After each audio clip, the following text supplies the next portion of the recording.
Welcome back to the day Nicola Center's Winter Conference. We belong to each other. My name is Nicholas Tay, and I'm a professor at the University of Notre Dame. Today I'll be moderating a panel titled, To Gaze Upon the Beauty of the Lord, Why Beauty Matters. The panelists will be offering some opening comments, followed by conversation and questions from the audience. On that note, please allow me to explain how Q&A will work. Participants can click on the Q&A icon at the bottom of their Zoom screen anytime to submit a question to the moderator. We will collect your questions and pose them to the panelists at the end of the session. Our first panelist is Elizabeth Lev, who is an art historian, author, and tour guide currently living in Rome. A graduate of the University of Chicago, she pursued graduate work at the University of Bologna before settling in the Eternal City. She has taught at John Cabot University and is currently on the faculty of Duquesne University's Italian campus and is a member of the teaching staff at the Pontifical University of the Angelicum in Rome, as well as at Christendom College. She's the author of a number of books, including How Catholic Art Saved the Faith, The Triumph of Beauty and Truth in Counter-Reformation Art, and The Tigress of Forli, and has appeared on numerous TV and radio shows, from The Today Show to the series Museum Secrets. Welcome, Liz. Well, thank you very much for having me, and I'm delighted to be here. I do look over our panel, and I am realizing that it's one of those situations where if you can't build churches or you can't make sculptures, I guess all you can do is teach. So I'm the one who's not the practical one on the panel. But I do want to start by thinking a little bit about the experience of art, which is something that I do have a lot of experience in. Let's start by imagining being together again. Let's just start by imagine being together again and what it's like to be in a group. And we have this sense of belonging, but at a certain point, we sometimes have the habit of starting to get too fixated on each other. In many ways, eventually, this constant belonging and being together sometimes leads to bickering, to arguing, and that facing each other can occasionally or frequently lead to conflict. So what does art do in those situations? Art is kind of like a time out, if you will, by forcing us to stop focusing on each other, focusing on this sort of immediacy, and we look outwards together. Imagine being in a museum. So imagine the joy of being back in a museum again. Let's say standing in front of Leonardo da Vinci's Last Supper. And there we are, maybe in the third, fourth row of people, we're all gazing in the same direction. And that creates a different kind of community, a community where we all are focused on something outside of ourselves, something that's really very beautiful and something that tends to draw out the best of ourselves. And this is a very important part of what art does in creating a sense of belonging to something. So first of all, we have the physical experience of looking at art. Then let's take a step further. Let's keep looking. Let's imagine we're still looking at that Last Supper painting. It's a painting that's so famous, I think pretty much everybody can call it to mind. And the great development that the Renaissance gave us of one-point linear perspective. So you know what the painting does?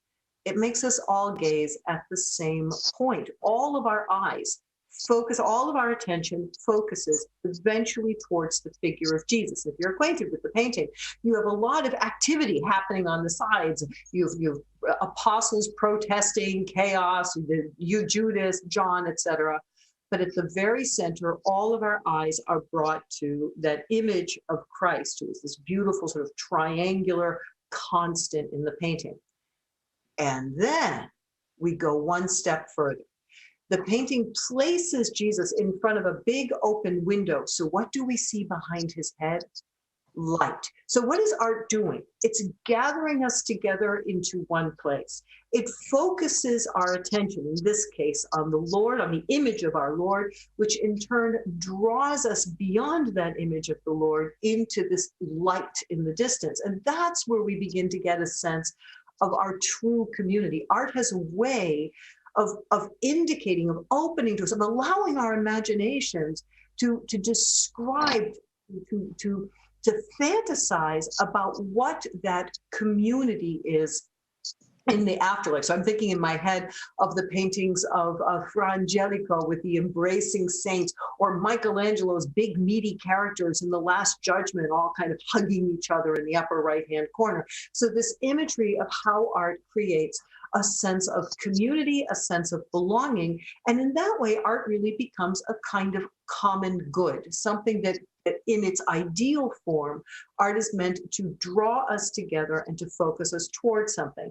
Now, obviously, the principal key, most important way that art can draw us together towards the Lord is in church architecture, which obviously is Duncan's purview, but it's where the Christians first started thinking about if we can harness beauty to make us into a community, into an ecclesia, people gathered together, focused on something great. They did it in churches. And then afterwards, the artists, the sculptors, the painters, the mosaic artists came into the picture. And it's art not only does this in the case of, not only does this for church, for creating the sense of belonging in churches, but I think in honor of our Doni here, it's important to think about how important sculptures have been in the history of humanity in drawing people together. When the Greeks formed their sculptures of their ideals and they put them out in the public square so that people felt like they were part of something that moved beyond the grittiness of the world around them and looked towards something greater. Or one of the most famous examples of a sculpture that's meant to create a community is Michelangelo's David. This 17-foot tall, incredible feat of marble sculpture that stood as a symbol of the Republic of Florence. And when Florence stood as a republic, this statue embodied really the dreams, the goals, the actuality, the vision of the people of Florence. So again, art as a way of not only drawing us together in our sacred sense, but art also drawing us together in the sense of community, that we are belonging, they belong to this republic. They're part of this budding figure, this David who's so gawky looking, great, tall. Obviously, we know he's going to be a great king, but we watch him in his growing pain. So it's an art that also acknowledges the difficulties we have to belong to each other, but keeps an eye on the ultimate goal. The example I think of the most, my favorite example of art really drawing people together is in the Baroque era, which of course is my field of specialization. And I think of that altar of the chair in St. Peter's, where everybody is drawn together by that really almost surround sound, CGI effect of light pouring in, music playing. It's a very, very powerful way of making people feel. And again, think now of the space that we're in, St. Peter's Basilica, which up until a year ago was filled with every single day people from every part of the world. And yet when the music started playing at 5 o'clock and the sun set behind that golden window in the back of the church and the chair of Peter is floating in midair, everybody feels like they're part of something. They may not feel completely invested. They may not be a part of the belief, but they feel like they're part of a common experience. And that common experience is uplifting. The other most recent example, something that I suspect every single person watching this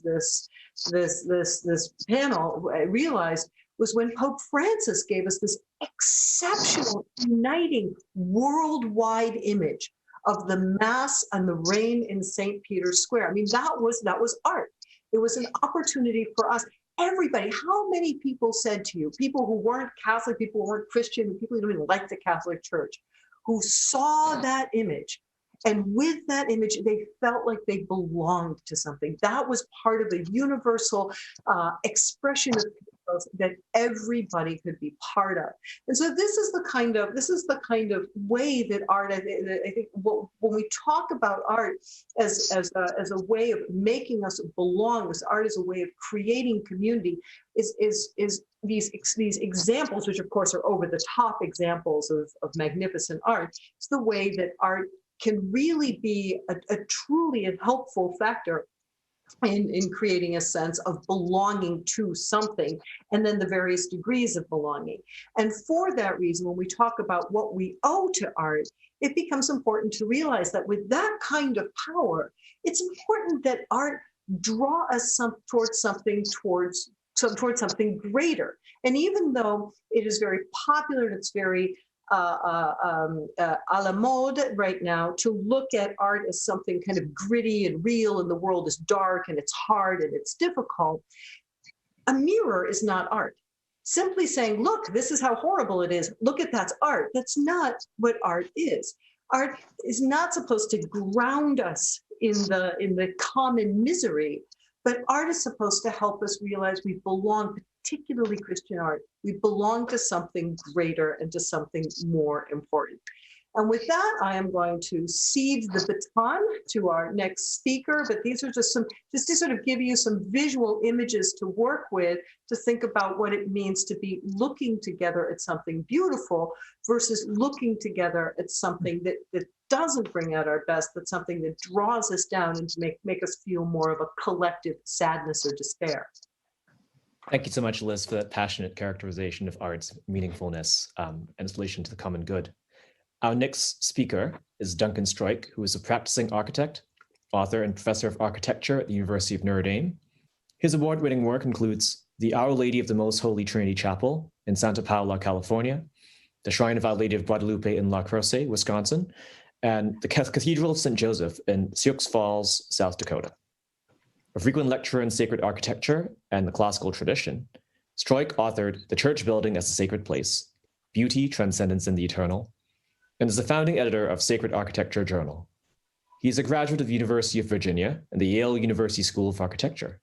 Professor Stroik is the 2016 winner of the Arthur Ross Award for Architecture and was appointed to the U.S. Commission of Fine Arts in 2019. Welcome, Duncan.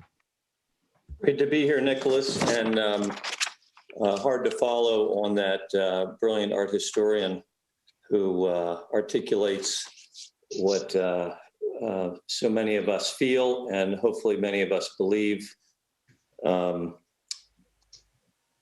Honored to be here, part of the Nicola Center conference.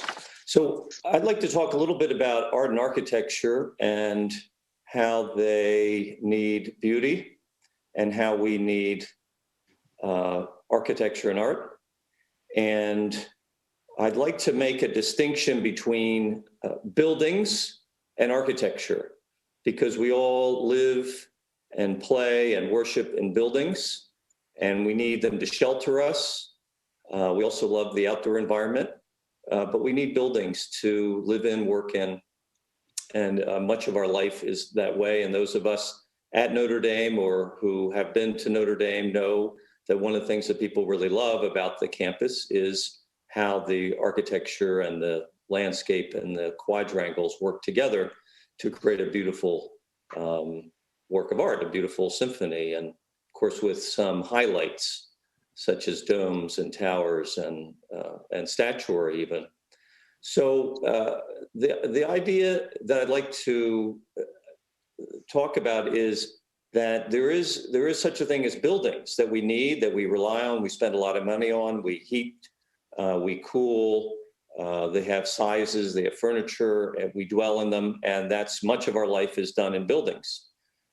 Architecture, and to make a building, we need something that is functional, that has certain functions or allows for certain functions, whether it's functional or not. We use it for the uses, studying and playing and reading and talking, eating. We use it and cooking. We use it for all of those things functionally. So there's this functional need. Then there's this durability part of buildings. They have to withstand time and elements and weather and snow and rain, and in some parts of the world, wind and hurricanes and earthquakes and so on. So those two things are part of buildings.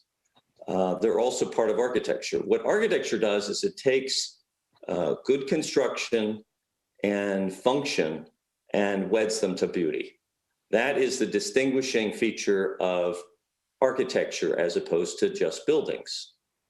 We need We need our buildings, but to make them architecture, they also have to be art. They have to be functional.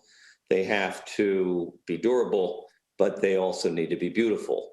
And when I was in architecture school, no one ever used the B word, beauty. Modernism got rid of the word beauty because they were focused on function, form follows function, or they were focused on expression of the architect or other things. They're focused on everything but beauty. It's back in style now, but the buildings aren't necessarily reflecting that. But I'm saying we need, as architects and as clients and as users, to ask our architects and our artists to give us beauty. And the ultimate beauty is God. And in his image are man and woman made. So the secondary beauty is the human beauty. And inasmuch as architecture reflects the human person, we talk about buildings having a top and a bottom, or columns being like people being like pillars of a community. There's a lot of anthropomorphism. There's a lot of analogy with the human body, the center of the building, the head of the church, that relates. But so the human body, the people, which is what we do architecture for, is in God's image, and we as architects try to create architecture that is in the image also of people. And we strive for beauty. And you say, well, how do you make beauty? Well, some would say we know it when we see it. It's hard to make beautiful things, and especially in the modern age, it's hard to make beautiful things. One, because of the way we build. Two, because of the things that are fabricated in factories that can be made very economically and shipped around the world, around the country. So we tend to use those rather than things that are handcrafted. So the lack of hand craftsmanship, mass production, all these things make it hard. Not impossible, but make it hard to create beauty, harder to create beauty today than in the past. But there are groups of architects and artists who have seen this as the point or as the draw for their mission. And it's so exciting to be part of that at Notre Dame, in a school of architecture, in a field of classical architecture that is booming across the US and other parts of the world.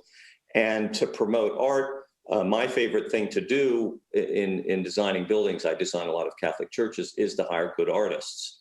And that is crucial to the success of architecture with a capital A. It's also crucial to creating beauty. And though Liz was so nice to talk about architecture as being the thing that drew early Christians together and is so important to us, I see architecture as more unconscious in the way it affects most people.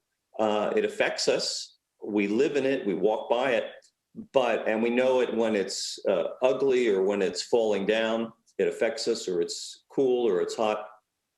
But I actually believe that for my work, that it's the art that is the focus. And so we always try to plan our churches with beautiful elements that are artistic, whether it's a tabernacle or a chair or an altar. But more importantly, that we have a high altarpiece, that we have a beautiful stained glass window to the left and right. Our statuary is done originally like Leonardo, like Michelangelo, that we try to hire living artists to do living work, and notwithstanding that that's difficult to do. So I'd like to, again, make this distinction between buildings, which are at the base level of what we need and what we dwell in, and architecture, which is at a higher level, and the thing which distinguishes it from mere building is beauty.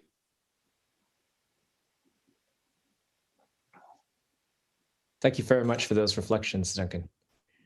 Our third panelist is artist and sculptor Donal Mac Manus, who has produced his own artwork in the studios in Rome, Florence, and in Dublin.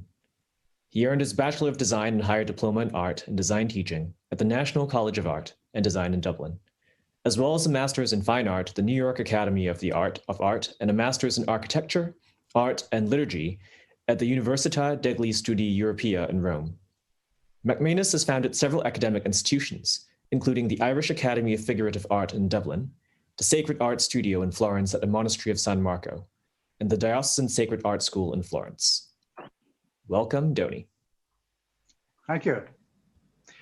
So I was just thinking, maybe just a little quote from Cardinal Ratzinger, which usually gets me going.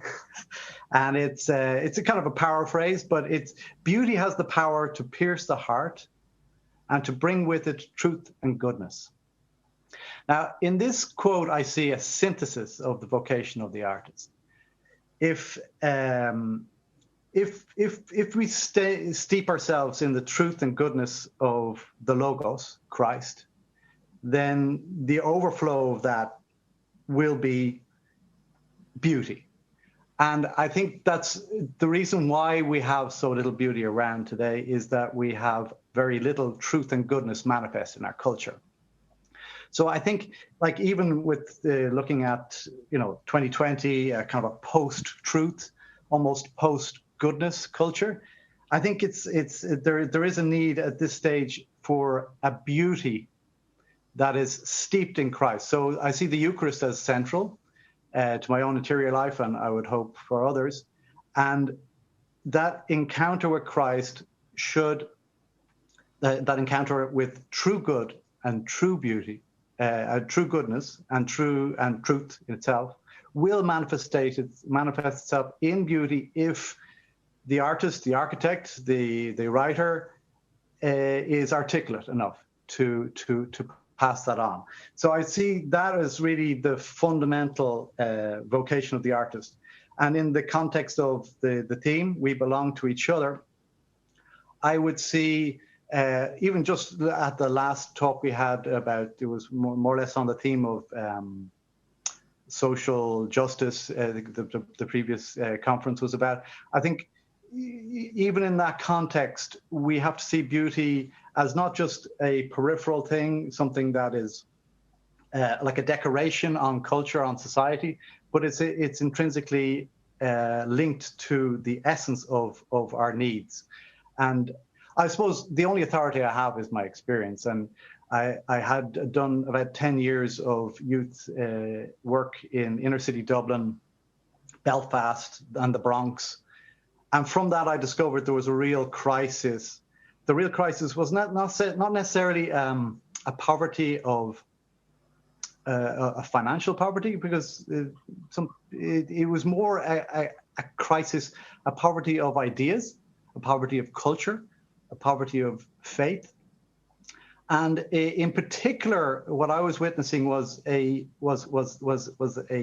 crisis of paternity. And that's why I centered a lot of my work on St. Joseph at that stage, one in the CIC in Washington, D.C., and another one in Tallahassee, Florida. They can be seen on my webpage. But that's really where I was coming from. So I see beauty has playing a really intrinsic role, not a superficial role, but intrinsic role to solving and healing our culture.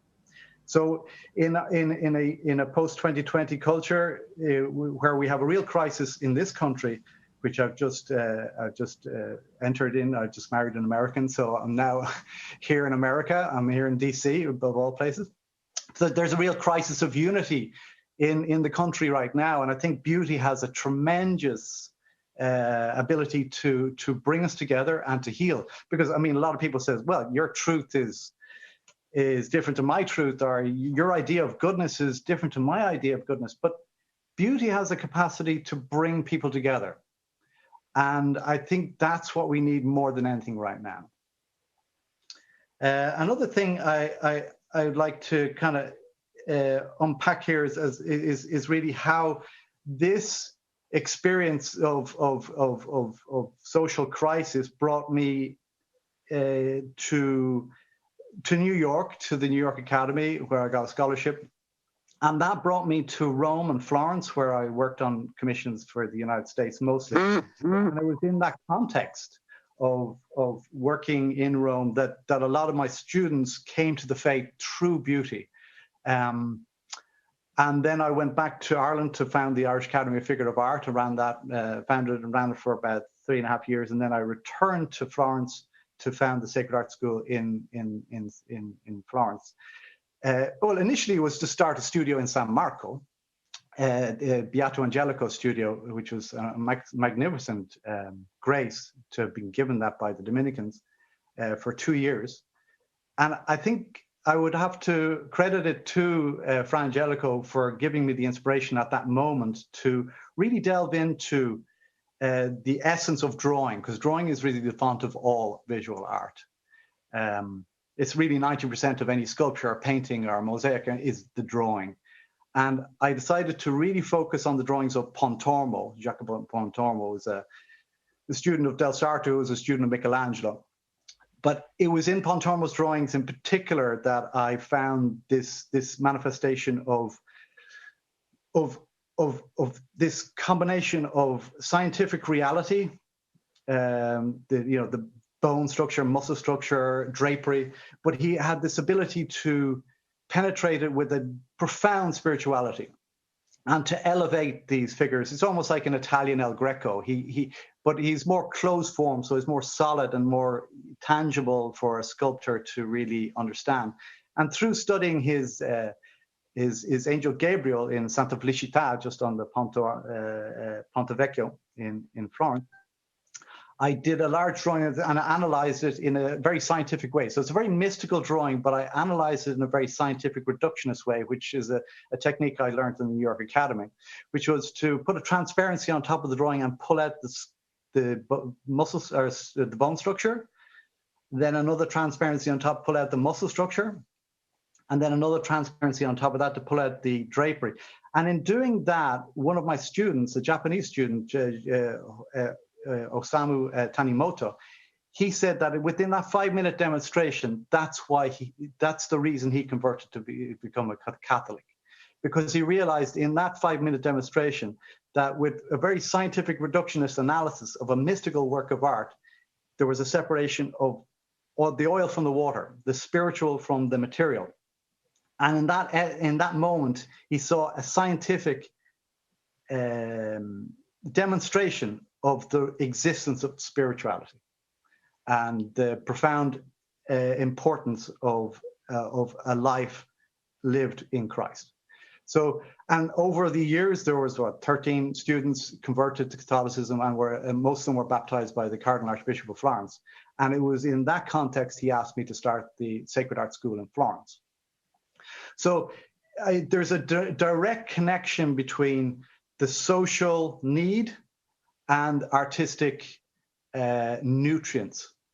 And the Archbishop saw that the Sacred Art School would not only be a school for teaching young artists from all over the world sacred art and bring them into the fold of the church, but also it was an interpretive center in Florence for people who were coming there to understand what sacred art was about.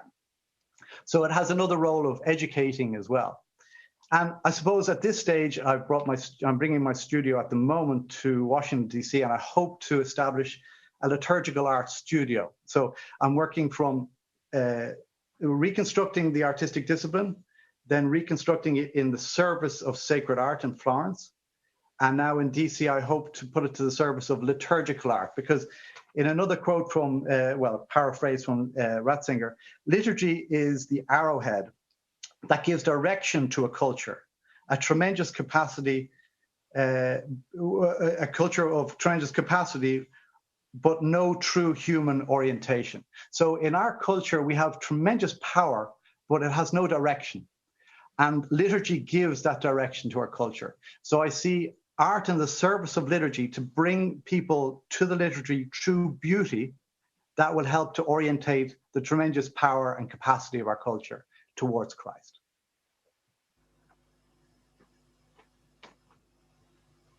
Thank you so much, Donny, and once again to Duncan and Liz for providing such rich, fertile materials to stimulate your conversation. And maybe to start you off, I can note that the characterization that Liz gave of beauty, though very compelling, was also very broad. And I agree with this. I don't think it's a strike against it, but on Liz's conception, it turns out that actions are beautiful, right? Human beings are images. The scope of what's an image and what's possibly a beautiful image encompasses just about anything, a game, an action, and so on and so forth. And I think it's true that all these things can bring us together. But here's my question to start you off. Since we have an art historian, an architect, a sculptor, what is it about the distinctive modalities of your particular media, of painting, of sculpture in the round, or relief, of building transfigured into architecture, that evinces this connection with bringing us together or with the common good? And while both Duncan and Doni commented on the relationship with truth and love for the Holy Eucharist, is it not possible that someone who has a wonderful, very pious devotion to Holy Eucharist, as we all ought to, nonetheless goes in for the sentimental and the kitsch? It seems that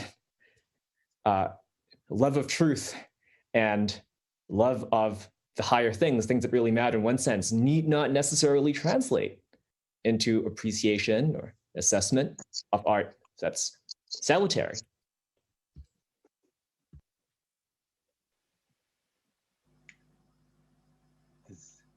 Who is open? going to? Go ahead. I paint in broad strokes because, I mean, obviously with the 10 minutes at my disposal, or I think it was 8.8 minutes, the art is something that when I talk about the image, so I'm thinking specifically about Pope Francis's Mass in St. Peter's Square during the pandemic that was televised. That was a very curated event. That was a work of art. It was a liturgy, and it took place outdoors in a piazza. But that was every bit of light, every work, every movement was choreographed and thought it was a work of art. And what I was trying to point out here is that whether or not people looked at that and said, "Oh, I don't like Pope Francis," that's not that. Those questions become secondary. I don't like St. Peter's. I don't like that it's raining. I don't like the pandemic. Those things become secondary because no matter what, it draws us all together. And I think Duncan really tackled the point immediately. What traditionally makes beauty is something that has some sort of use, which gets translated into painting and sculpture into some sort of message. It's got some sort of communication that it gets across. It is something that is lasting. It can speak to more than one generation. The Sistine Chapel still speaks to people. These works of art, a great work of art will continue to speak beyond its own time, whereas kitsch tends to be located in the immediate. So really, I think we're looking at something as sort of the difference between the transcendent and the immanent. Sort of. So when we talk about real beauty, when we're talking about an art that has that kind of power to evoke the liturgy, to evoke God, to create community, of community that understands that we are a community that is greater than just the moment that we're in right now. That is an art of the transcendent, whereas the immanent are the things that are kind of cute and flashy, and that doesn't take away from them. I mean, in the history of art, we would call it the sacred and the profane. Profane, up until the Counter-Reformation, there's nothing wrong with the profane. You just have to understand that it's only for that moment. And so that when we talk about beauty in the terms of venustas, fermitas, and what's the other one? Fermitas, endurance, and function, and beauty. That's what traditionally we understand beauty to be. Duncan? Bravo. Yeah, nicely said, Liz. I agree. I love the point about the goal is transcendence. I like to think of architecture as our goal, again, the capital A architecture. The goal for an architect is to create transcendence in sacred buildings, but also in, let's say, profane buildings, secular buildings, to give a taste of that through ennoblement. That as an architect, I want to ennoble you when you visit it. As an architect, I want to ennoble you when you live there. And I need really good architecture to ennoble you. I need nice materials, good materials to ennoble you. I need to go up rather than down. I need verticality rather than just horizontality. and I need beautiful art. I need beautiful art so that I can, as an architect, either give you transcendence or ennoble you. That's very interesting, because Roger Scruton writes very beautifully about kitsch, and one of the things he talks about in kitsch is that it's like, hey, look at me, look how look at my sentiment, and it's a very superficial manifestation. I always been aware of that danger. And when I first did the St. Joseph and the Child Jesus, I felt the danger of having Joseph with the Child Jesus in his arm, of producing a work of kitsch.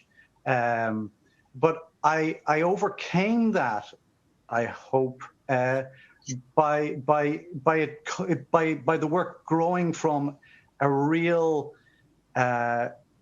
understanding of a crisis of paternity in contemporary culture, seeing kids' lives destroyed by a lack of a father, and a lot of these kids ending up in prison. So the real crisis in our culture really stems from this lack of affection, this really true beauty of the family life, and what we get from the Holy Family. So I think if we have a really sincere understanding and embrace the challenges of life, not just the flowery, nice, colory aspects, but the actual real tangible difficulties of life and family life, then the overflow of that will be real authentic life, manifest in real authentic artistic practice. And if the artist is articulate enough, he will project that, or she will.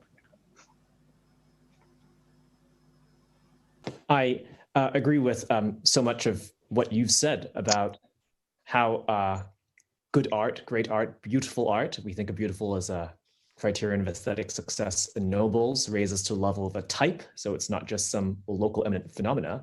And I was wondering if you, some combination of you, could comment on works of art that very much seem to do this, raise to the level of a type, raise to the level of universality and necessity, and yet have conceptions of dignity, conceptions of the human person, of what matters, that seem very much to differ from, at least in some respects, from what we think is true.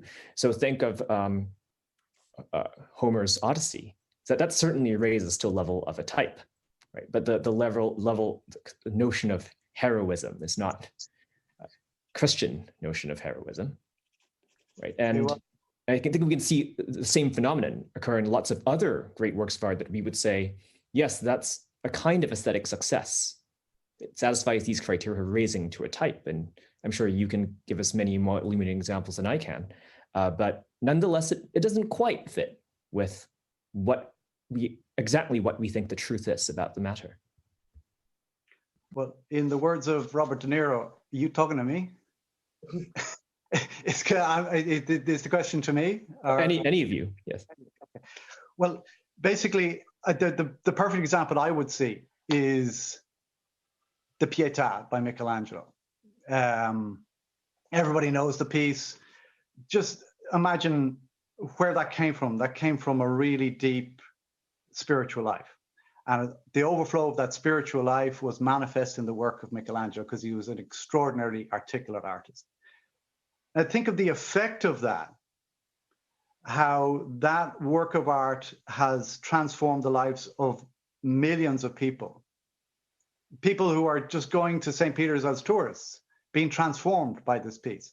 I spent 3 weeks drawing that piece, so 1 week from each angle. And during that time, I witnessed people being transformed by that work there in front of me, just tourists from all over the world, just in tears, looking at that piece. And I have to say it transformed my life, because this was just after September 11. I was there in New York at the time. And there was a number of very unfortunate incidences that I had to witness also. So my faith in humanity, my faith in God was profoundly affected at that stage. But those 3 weeks of drawing the Pietà healed my faith in God, healed my faith in humanity, and gave me a vocation. It helped me realize that if I can only get a fraction of what Michelangelo achieved in my own work, then I will be bringing something worthwhile to culture, because he has transformed me. He has healed me with this work. Maybe I might be able to heal others with what I have. Nicola, may I ask you, Nicholas, was the question also meant to be something that, were you asking about something that is not within a Christian vein, something that has the status of being considered a great work of art and falls under the heading of being beautiful and lasting and proportion, whatever you want, but doesn't express necessarily the values that, or the exact values that the Catholic culture, the Christian culture has?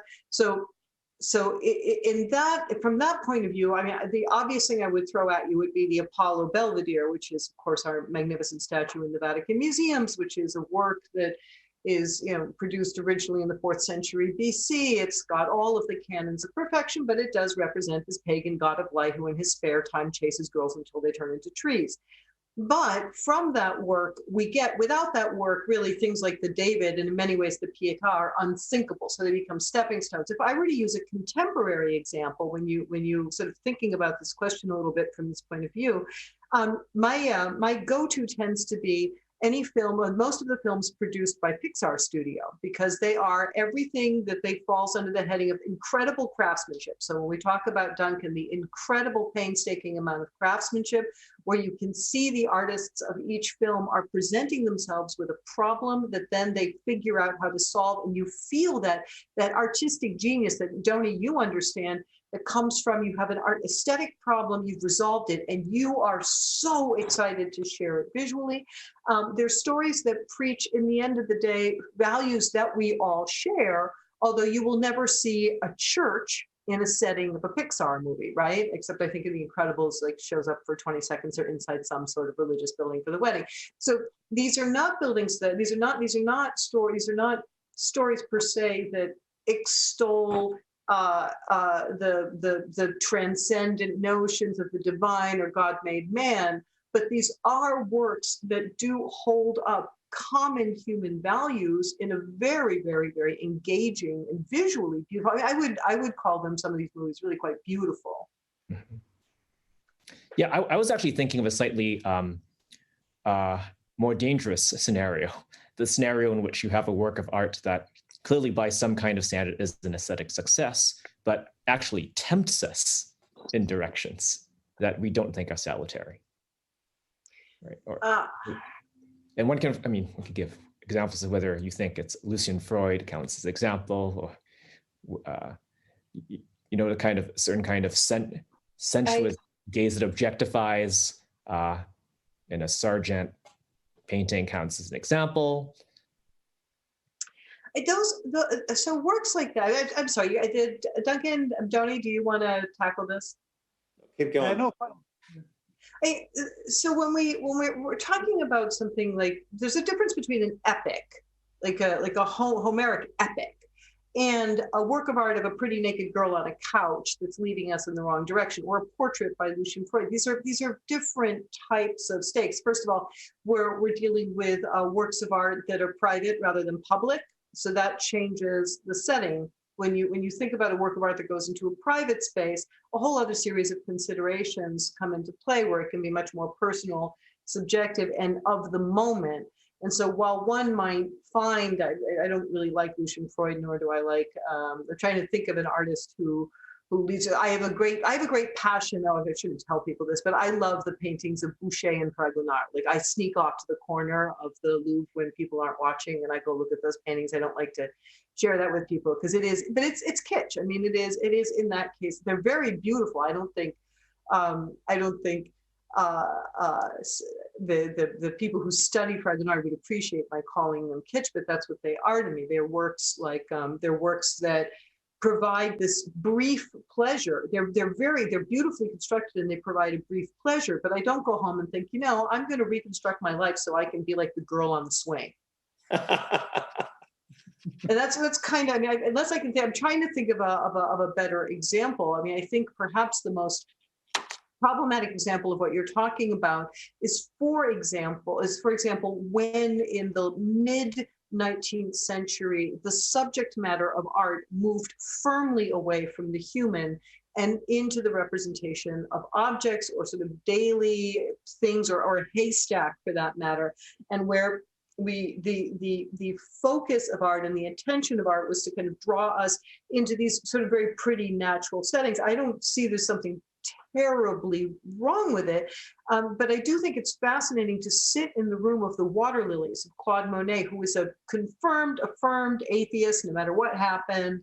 But when you stand in that room of the water lilies and you're looking around at these works, you're seeing a substitution, somebody who's really trying to substitute prayer and the spiritual life with these works. So I think when there's something that draws us, that we feel kind of collectively, so it begins to satisfy a yearning versus an itch. Does that make sense? So like these paintings that are kind of, oh, that's cool, or that's interesting, or that's shocking, or I'd love to look at Damien Hirst because he gets me so upset.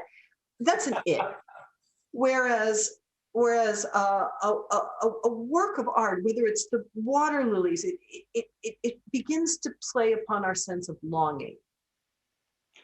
Yeah, there's an experience I had. I exhibited an academic nude, a drawing of a nude lady, and it was just an academic study.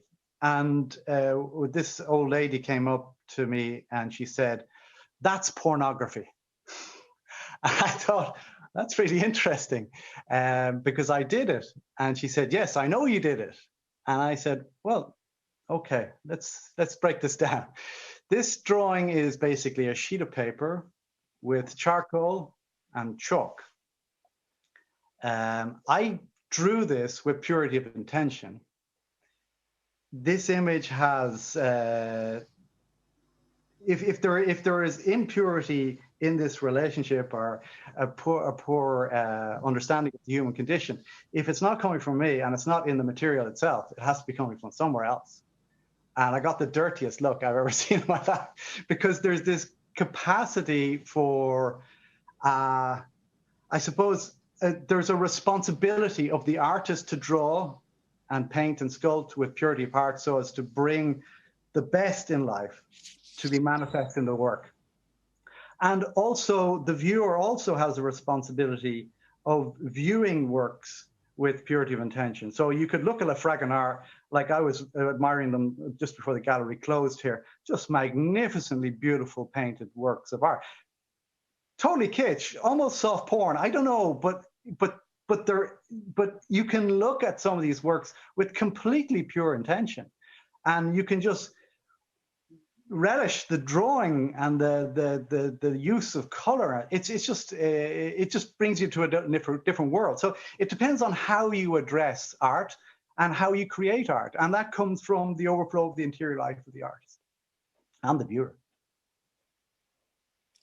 Well, just a quick thought about architecture. I like this discussion, and it's not necessarily how I think about architecture, but one of the things that's interesting about most of the art that we're talking about is that it's inside, or we can move it. One of the problems with architecture or buildings that are not beautiful is that we can't move them, we can't hide them. Frank Lloyd Wright said the only thing you can do is plant vines. So we have a lot of ugly buildings that are, I don't know, you could say they're kitsch, you could say they're pornography, they're ugly and they're not inspiring, they're not ennobling. And so architecture, being the most expensive of the arts because of heating and roofs and, you know, the size of it and so on, has in some ways a greater civic or greater public role to try to be beautiful, to try to be functional, to try to be durable, and to create a surrounding or environment that is good for people, good for all people. And so that's the challenge, that we have so much ugly buildings done by people that are called architects, that have licenses and degrees and lots of degrees, and some are very famous. And do they lead us away from truth? Yeah. Do they lead us away from goodness? Yes. Do they lead us into other, do they oppress us? Yes, certainly. I'll just point out one thing that was interesting this fall. The National Civic Arts Society did a national poll, and they asked respondents to look at two images of federal buildings, one being classical, one being modernist. And you knew where it was and the name and, so on. And generally by respected architects, but, the classical building, which were older generally, and the modernist building, which were more up to date. And it was very interesting that Americans in this poll, men and women, black and white, conservative and liberal, generally had a similar reaction. 70% of Americans preferred the classical buildings. And so people have I think most people have an inherent sense of beauty and goodness. And this is just the aesthetics, you could say, of buildings, and that people appreciate beauty. People, I think, of all stripes, even if they like kitsch, if you take them to The Last Supper by Leonardo, they will get it, at least a little bit. So we have inherent in us a sense of what is right and good and just and beautiful. And that's very exciting that in architecture, people appreciate it. Now, if you go to school and you go to graduate school and you take a lot of modern art history classes or modern architecture classes, we can train you to not like that and to prefer something else. And that's what my profession has done very well in the last 70 years. And so we have architects who create these ugly buildings and think they're doing the world a great service. I would echo that, Duncan. I've experienced Stendhal syndrome twice. Stendhal syndrome is basically a physical reaction to beauty. The first time was after 2 years studying the figure in New York Academy and drawing a whole selection of plaster casts of Michelangelo's in the Victoria and Albert Museum in London. It just blew my mind. I had to sit down because I was going to collapse because of the intake, because you develop capacity to understand anatomy as a grammar, and then you start to pull in so much information that you can't deal with it, you can't filter, you can't process it strong enough, and you fall faint. Now, the second time this happened was in Paestum, when I was drawing the temples in Paestum near Napoli, these Greek temples, and I was just drawing one pillar, and this pillar was so beautifully proportioned that I experienced Stendhal syndrome again. And I think that's because these pillars, as you know yourself, Duncan, are directly linked with human proportions. And the beauty of these temples are so extraordinary that they affect us so deeply. And here is a physical, scientific reaction to a beautiful phenomenon. So it's not just fluffy notions of decoration and kind of kitsch fluffy notions, but it's actually a real solid, concrete reality that we have to acknowledge in our culture and its need for this. I'd like to back up to something that Tony said earlier. Just wanted to sort of finish out the thought. We were discussing this question of these works of art that perhaps lead you in the wrong direction, and one thing it's important to remember about a work of art. Nobody's going to make you look at a work of art. Right? You don't have to look at a work of art. You don't have to go to a museum. You don't have to look at this. The work of art is very much it's a thing that is not, you don't have to eat it. You don't live, it's not, unlike architecture, you don't have to have it around you to live in. It's something that one chooses to look at, one chooses to experience. And as a result, that gives art it puts art in a very interesting position. It has to persuade you to want to look at it. It has to be something that will catch your eye. And so the way that artists over the course of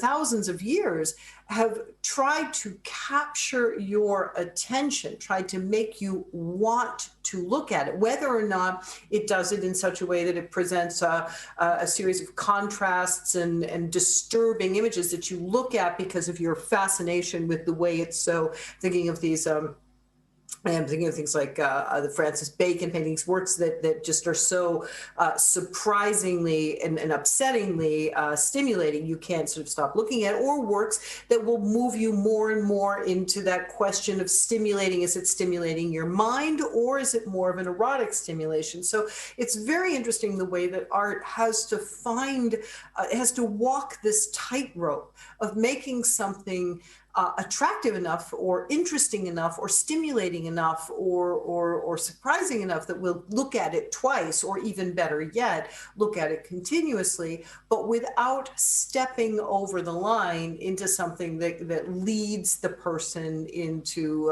either leads itself into being trite and superficial, or leads the person into the direction of pornography. This is just sort of thinking that one through.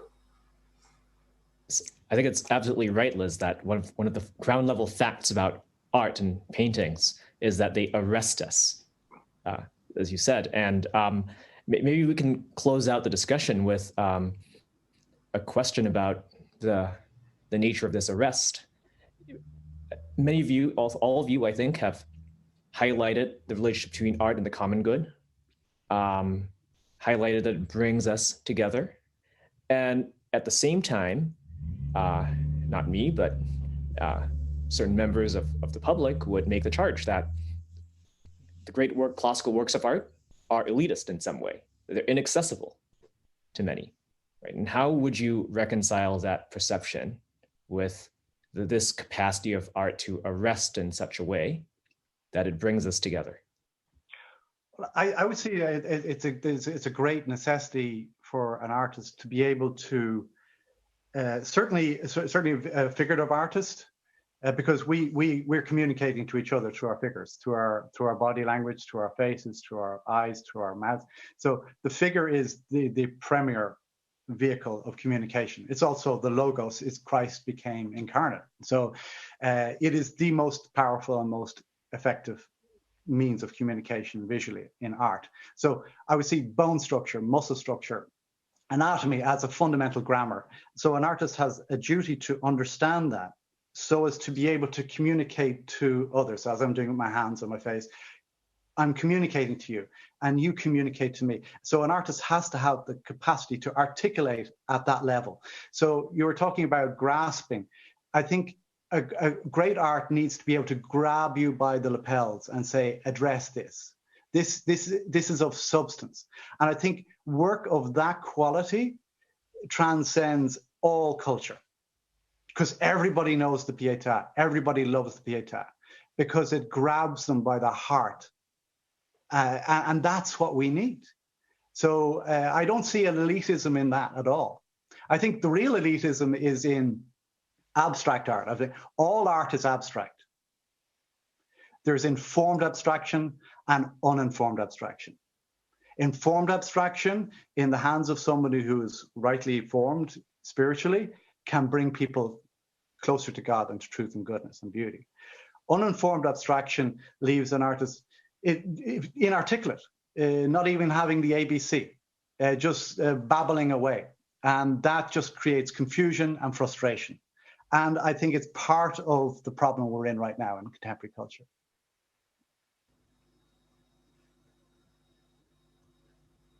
Duncan? So I mentioned this recent poll done by the National Civic Arts Society, and the average American appreciates, prefers the classical federal courthouse in Denver over the recent modernist courthouse by a famous architect in San Francisco. So this is the common man's view. It's the elites who prefer the one in San Francisco, generally speaking. And so I'm agreeing with Donny on this kind of sense that abstraction is the elitist, or this fun book by Tom Wolfe many years ago, The Painted Word, that to be able to understand it, you have to read about it. You have to read on the wall the explanation of what white on white means, or other famous abstract, The Nude Descending a Staircase by Duchamp, what they mean. So I would say that really the great art and architecture of our tradition has always been done, patronized by those who had money and, and sometimes power, but it was always done for the public. And so if you want to speak to the public, you have to speak their language, and the language has been the human body or the classical or Gothic tradition. And so actually, historically, art and architecture of the high level has been more popular than today, where the great art and architecture supposedly of our society does not speak to the common man. In fact, turns them off. And so it's that sense that you have to be part of the secret society to understand it and appreciate it. I'm still struggling with the art is elitist thing. I'm running into a problem understanding how can it be that, at least in the 2,000-year-old tradition of Christian art, it was generally placed in public places. It's painted on the walls of the catacombs where anybody can go. Even before that, when we look at Greco-Roman art, it was public art. Some, fresco paintings in people's houses, but the works that we admire, the temples, they're there, placed out there for the public, for public consumption.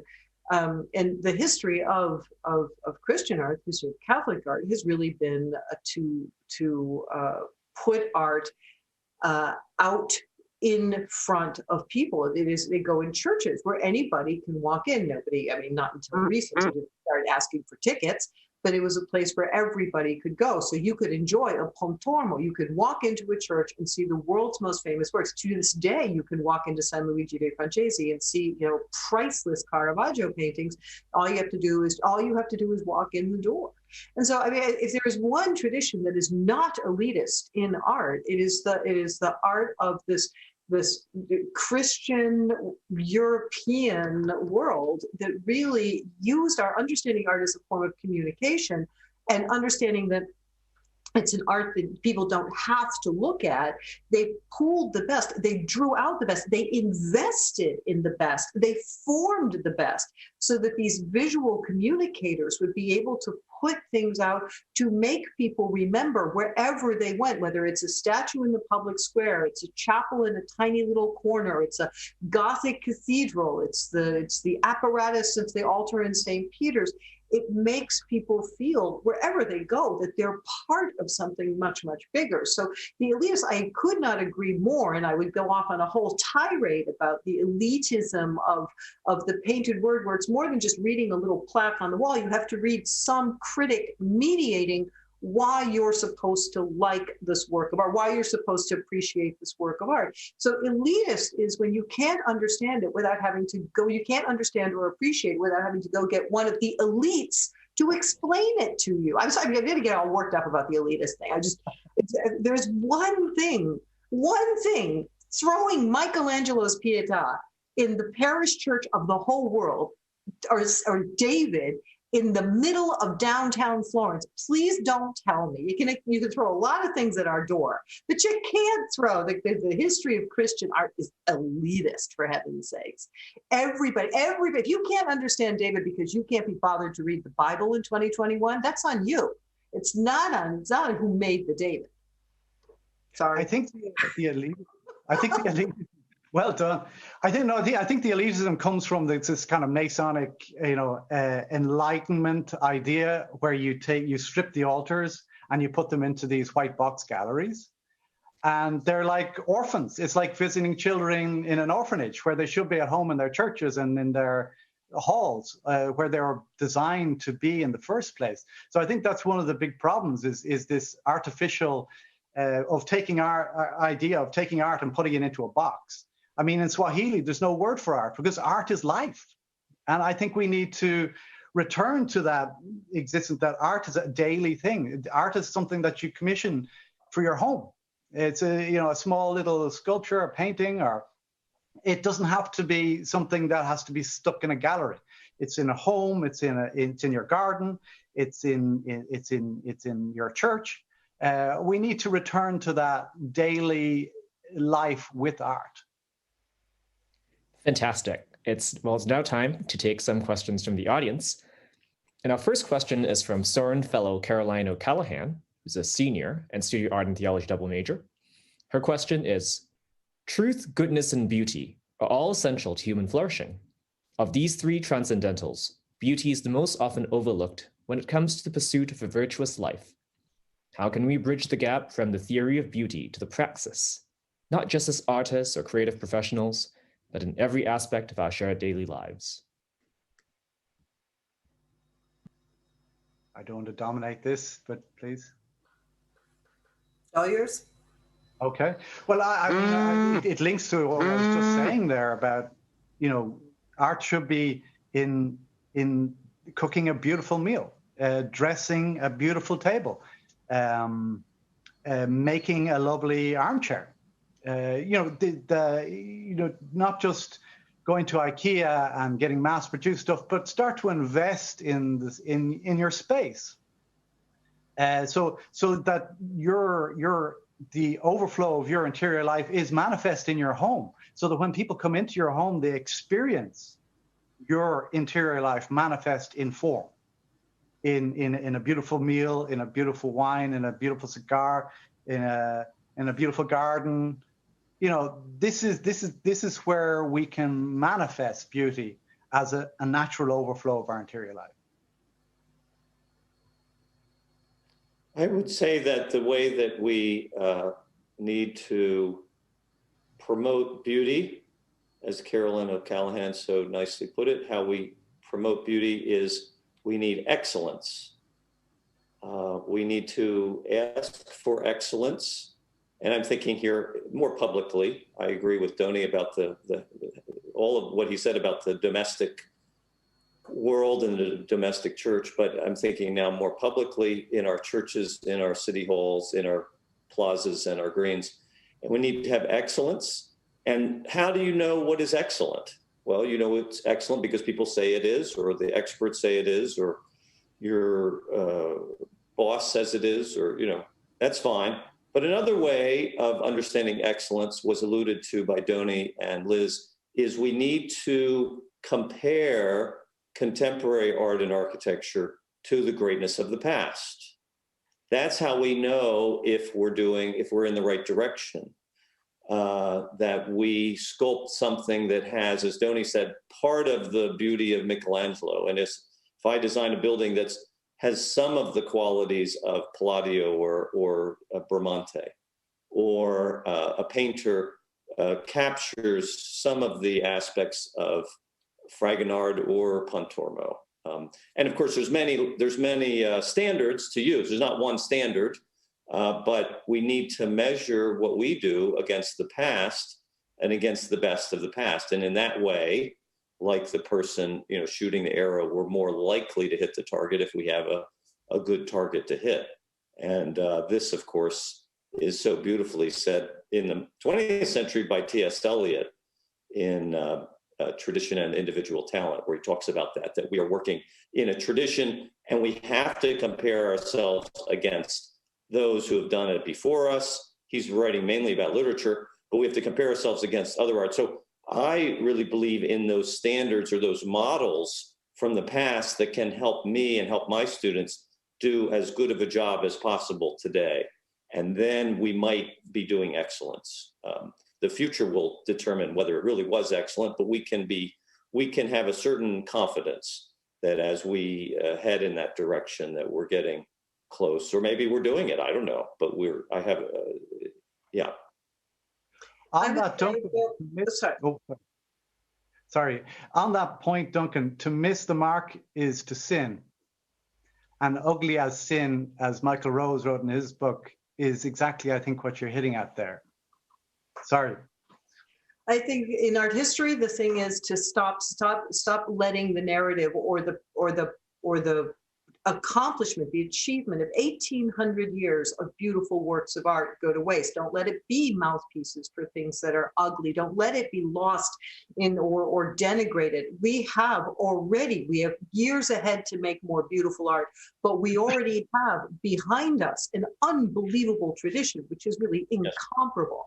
And every single time we let these traditions go by allowing our artists to be co-opted for whatever thing does not that would not have, that artists would not have understood, letting the works of art, whether it's a kitschy novel like Dan Brown, or let it be, or a movement to destroy images of Jesus because the images of Jesus don't reflect to something that would be correct for a Semitic-looking man of the first century.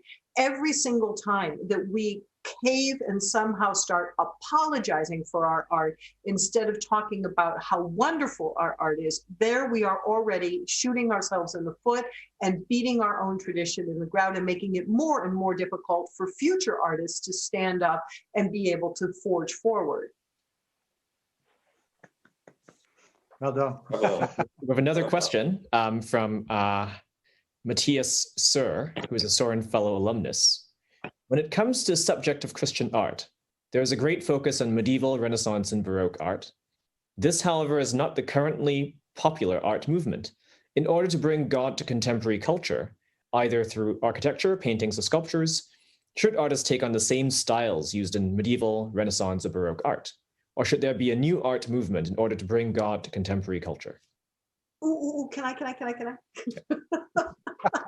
No, because I've just been thinking about this a great deal, and believe it or not, Doni, it's you are part of my thinking, and actually it was for your magazine, Duncan, that forced me to start thinking about this. I've been thinking a lot about the opportunity that the Year of St. Joseph affords us. No, the immediate answer to my question is no.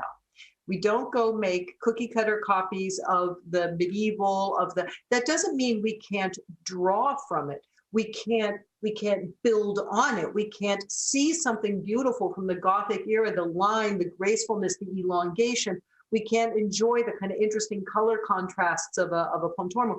That doesn't mean, reject it, which is what, of course, modern art has done. It simply says, you don't have to go back and just pull up and repropose the same things they have been doing.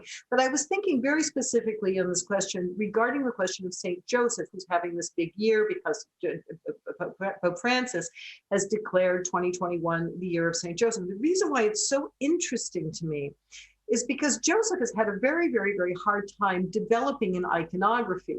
And so Joseph doesn't even get pictures for years, and then he eventually starts to get these kind of very sort of, you get to stand in the sidelines. And then talking about kitsch, the ultimate images of St. Joseph are the ones that sort of showed up in the mid-20th century, mid-late 20th century, were these kitschy images of Joseph.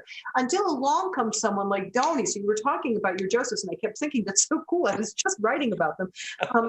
This way of thinking about Joseph for the third millennium, as John Paul II would say. And I think what artists can do is to take these figures, especially a figure like St. Joseph, who's got this kind of continually evolving iconography. Artists can take these figures and then use their own age to find a way to express how St. Joseph speaks to us today. We are a church that thinks in terms of eternity. So if it was relevant in the first century, Peter's doubt is relevant, or Thomas's doubt is relevant in the first century AD, it's still relevant to us today. Joseph's fatherhood is his quietness, whatever quality you want to take out, and that's what we can do. That's new. We don't have to just repropose the same types of images. We can use those standards of beauty, but we can take our own age and look at how to draw out what we want to say about these saints. How do you explain that Saint Agnes is super cool to young girls today? She's a super cool saint, but we don't have a way, no one has figured out an artistic way to make St. Agnes, for example, since her feast day is coming up, very pertinent to our world today. So there is a huge opening for artists, and they don't have to go and make another Pietà, as it were. Sorry.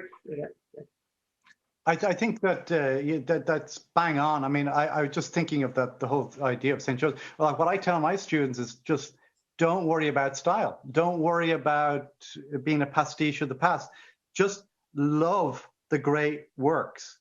I always try and equate it with literature because a lot of people are more familiar with literature. If you want to be a great writer, you have to be a great reader, and you have to read the very best. And the very best will inform you, because I mean, James Joyce could never have written Ulysses without the Iliad, the Odyssey, without Shakespeare, without Dante. So how can I expect, as a fellow Dubliner, produce art of significance without having a deep, intimate dialogue with these great masters of the past? And that's why I spend most of my time in galleries copying, because they're the dialogues I can have. And the overflow of those dialogues is a grammar which is appropriate to my personality and who I am here today. And then a direct dialogue with contemporary culture, loving Christ today, loving his children today, the overflow of that relationship in the context of a grammar that's articulate will produce art of significance and of resonance for eternity. Thanks so much for that great comment, Doni. And thank you once again to Duncan, Liz, and Doni for presenting such an engaging and stimulating panel. Lots to think about. Unfortunately, our time is up. So let me just conclude by thanking you and thanking you, the audience, and reminding you that as there's an upcoming panel, Racism and the Catholic Social Tradition at 2 p.m. Eastern Time. Please log in using the same Zoom webinar link for all sessions. Thank you very much.